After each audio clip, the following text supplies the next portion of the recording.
あ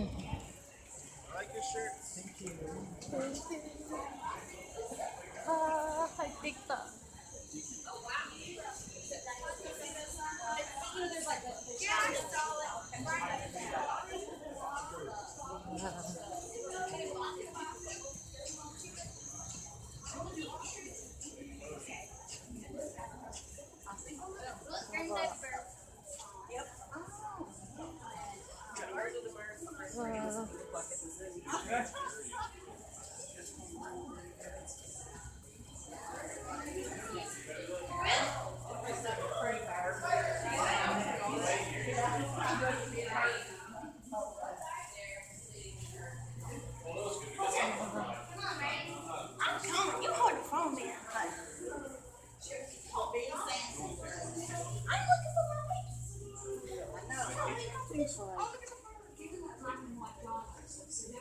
ボート。Due to the smallest of anatomical differences, they do in fact lead very different lives. The black rhino has a flexible, pointy upper lip that adapts it to browsing on leaves and shrubs found in Rhinosあ、いるね。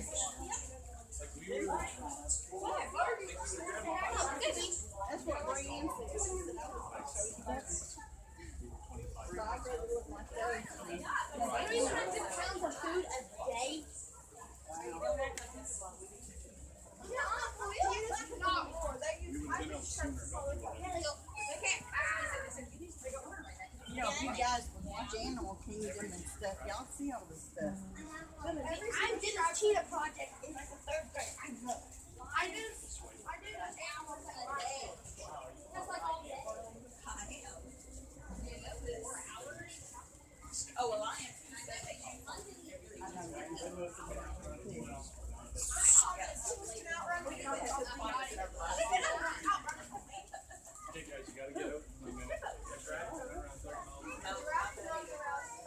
もう乗り場ですね。乗り場スタンバイファーストパスがってことは、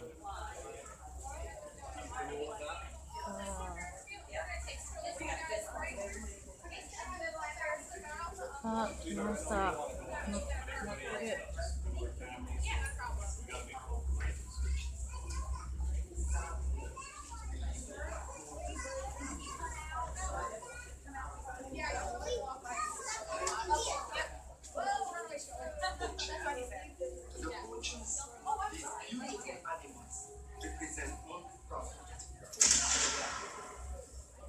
Rhino and elephant are slaughtered on their Jumbo farms friends in are Africa. taking strollers right here. If you need time to unload, I'm going to have it pulled down to the back. Cheetahs and lions are killed for their coats.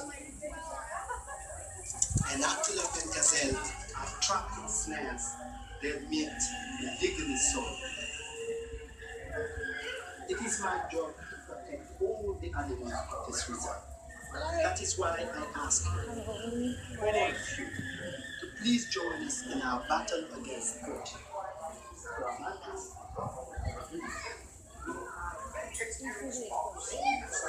みんなアバターですね。やはり穴場です。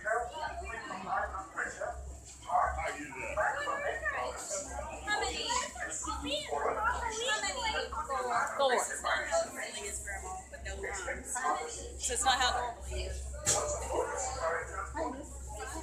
Seated with your hands up, feet and legs inside, and remember to many? Row 8. your transport will be arriving shortly. Aside and join your adventure at Kilimanjaro Safari. 8、8。お尻濡れてます。びしょびしょです。やばいね。やばいね。やばい。 Don't sit down, the seat is really wet. いいよ。活用されました。はい。We can get everybody onto the truck now, please. Do you have any towels? You got nothing? You guys will have a seat in the back there, please. Have a seat in the back. Guys in the back there, you have to sit down. We got it. The seat is soaked. Just give me a second, okay? Please. All right, didn't know that. Thank you.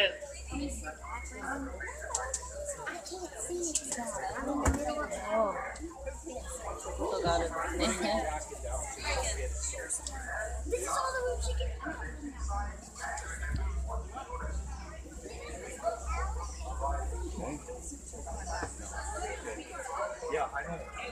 All right, thank you, Warden.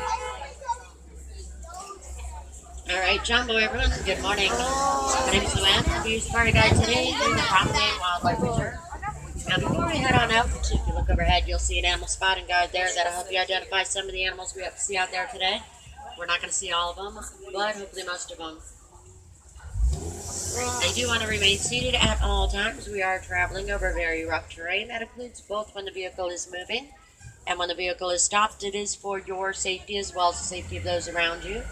And also, please keep your hands inside at all times. There are a lot of deep bushes out here that do have very long thorns, and of course, a lot of the animals have very sharp teeth. We are just waiting on clearance from the reserve warden. We'll have that in just a few moments, then we'll be underway. Yeah. Yeah.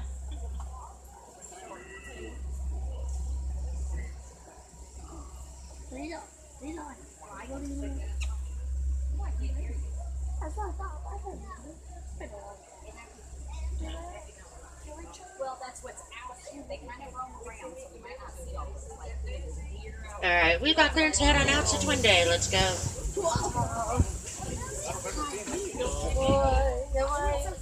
First part of the reserve that we're heading into here is called the Little Ituri Forest. Animals here in the forest are known for their natural colorings and markings, which help them to blend into the tree lines. Over on the right-hand side in the corner is the okapi. The okapi looks like it's related to a zebra, since it has those stripes there on its legs. But it's not a zebra relative at all. It's the only living relative of the giraffe. Okapis are generally very reclusive, and because of that, they were not discovered by Westerners until 1901. Prior to that time, they were thought to be a mythical creature. Only the locals knew better, and they never told anyone. There's a rhino. Watering holes are important gathering spots for animals, and over on the far side of the watering hole is a black rhino. Black rhinos are generally solitary. Unfortunately, they are also critically endangered. There are less than 5,000 black rhinos left in the world today, and those numbers are still dropping. That's primarily due to poaching for their horns, even though their horns are only made out of keratin. And keratin is the exact same thing as what your hair and fingernails are made out of, so technically it's not even a true horn. You probably got better. Yeah. A little bit of an animal crossing up ahead. What's a bongo? Those are going to be bongos. That's the bongo.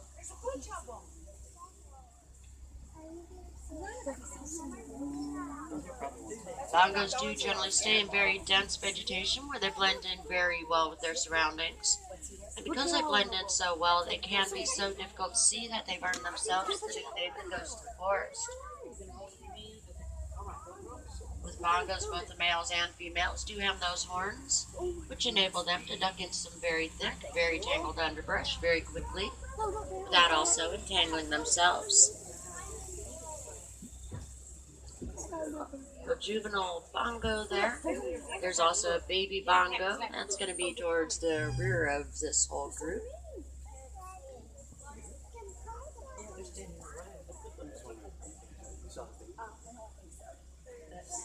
There's a bunch of them. Hey. No, we don't care. We're seeing animals, right?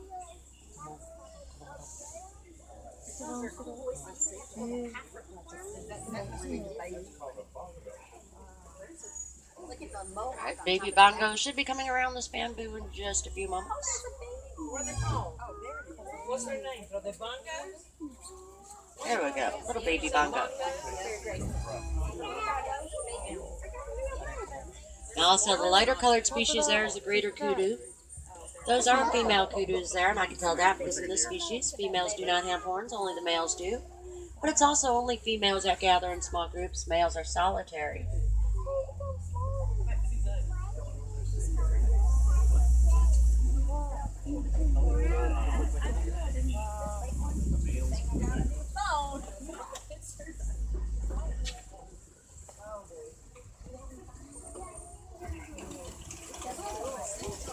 we're now heading in the direction of the Safi River. We're going to stop over that way and see what's going on over there. Usually anywhere where there is a source of water is a good spot to look for animals.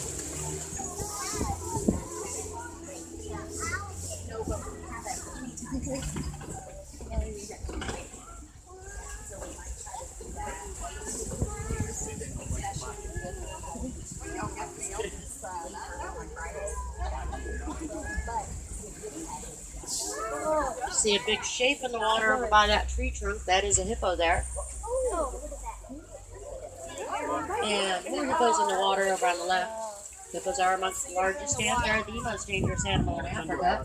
That's because they have incisors that reach lengths of 18 inches long, and they will use those for the pets. Hippos do generally stay submerged in the water during the daytime. That's a breeding.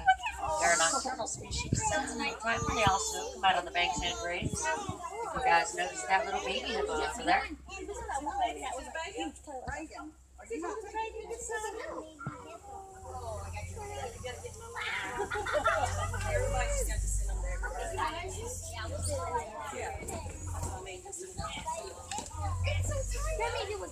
Those birds that you see in the middle are pink-backed pelicans.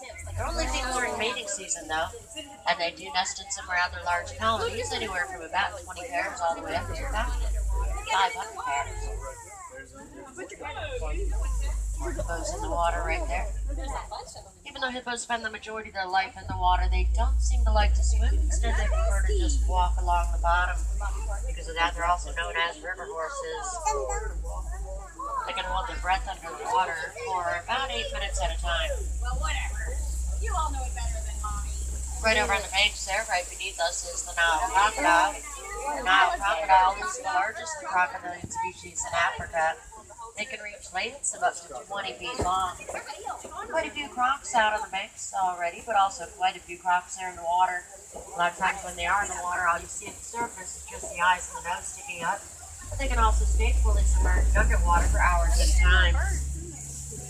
The Nile crocodile, like all reptiles, is ectothermic, and that means that they have no internal means of generating any sort of body heat whatsoever. They rely completely on the environment for that.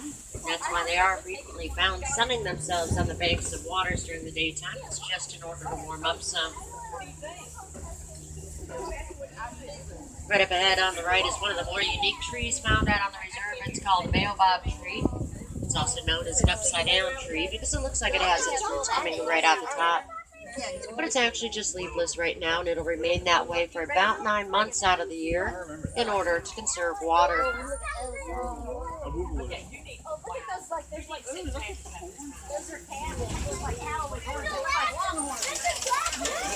And usually when folks think of wild Africa, this is more the area that they're referring to. This is the savannah. A lot of the animals out in the savannah rely on speed and agility in order to escape predators. Down the bottom of the hill near those cattle are the Ankole cattle, also known as Watusi cattle. That's after the Watusi tribe, which first domesticated them about 2,000 years ago. They're the only domesticated species found out on the reserve because they do generally live side by side with wildlife. So they're right at home out here with all the other animals. The horns on those cattle can reach lengths of 3 to 4 feet. And because their blood vessels run throughout those horns, it acts as a cooling system for the cattle.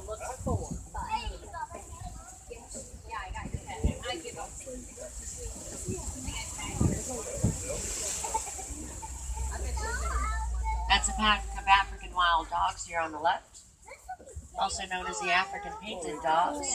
They're generally found living in packs between 5 to 15 adults, plus any pups that there may be. They're led by an alpha male and an alpha female, which are the predominant breeders out of the group. The African wild dog is most active in the early morning and early evening hours, so right now is a good time to see them before they settle down for the day.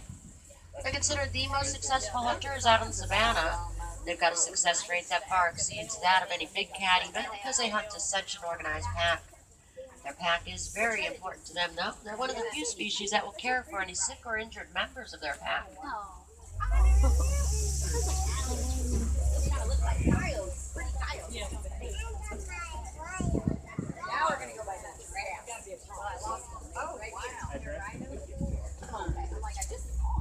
All the towering structures you see all over the savannah are termite mounds, home to millions of termites. They've got their very own ecosystems going on inside of there, with everything from a nursery for little termites to the royal chambers for the termite queen. They've got their own fungi gardens towards the bottom. They even dig wells that they have a source of water inside of there. Really quite fascinating structures. They can be over 30 feet tall in some areas here in Africa, but on average they're about 8 feet tall, which is still rather impressive considering it's a tiny little termite that built those mountains. Now those giraffes there are the Maasai giraffe. You can see also giraffes up on top of the hill. Giraffes, of course, are the world's tallest animal. When they're first born, they're about 6 feet tall. And fully grown adults are 18 to 20 feet tall. I really can't tell for sure which ones are now juveniles and which ones are the adults until you see it side by side, especially when they're standing on hills and everything.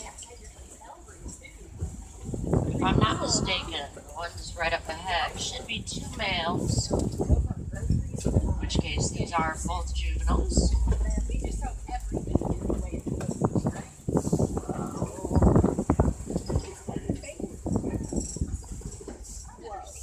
Wow.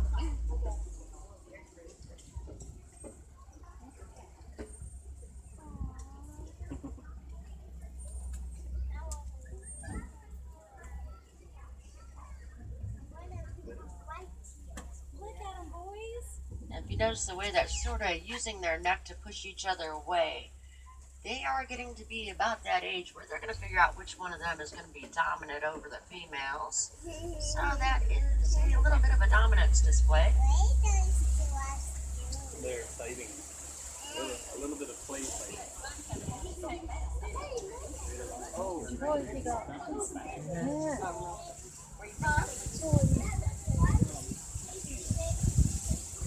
I know. Well, there's only like 8 colors, so a lot of people have the same colors. Like 8. So a lot of people have the same color as that. How many colors? 8. I'm not sure. 4 and yellow and orange and gray. it'd be cool if they make these like parts.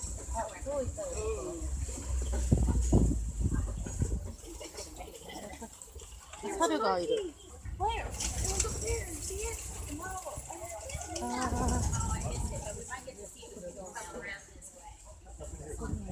Over on the left, that's a troop of mandrills, the largest among his species. Males have bright blue and red markings. The brightest one is the dominant male, and that is him right there.